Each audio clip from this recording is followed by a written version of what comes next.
Thank you. Commonwealth Human Rights Initiative has the floor. Thank you, Mr. President. We welcome the report presented by the Special Rapporteur on the right to freedom of expression, highlighting the issue of targeted surveillance of specific individuals.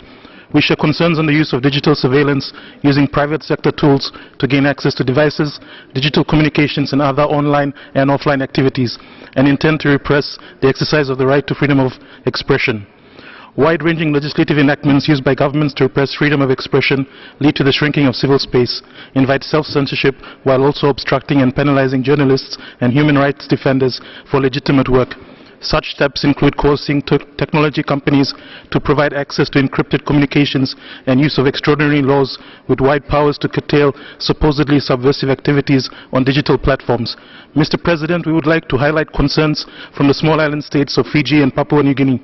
In Fiji, the Online Safety Act, enacted with the intention of regulating social media, has broad provisions intimidating Internet users from exercising free expression. Lacking specific guidelines on the scope of the Commission, it creates the law that concerns about misuse to prosecute those with dissenting views. In Papua New Guinea, the new cybercrime law allows the government to punish social media users who purportedly incite violence or break the law.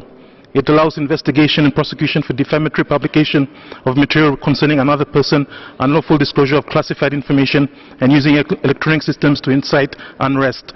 This leaves open the possibility of curtailing freedom of expression. We also note that enabling legislation on the right to information has not yet been enacted in the country. We request the Special Rapporteur to address these challenges through legislative policies to protect freedom of expression. Thank you, Mr. President.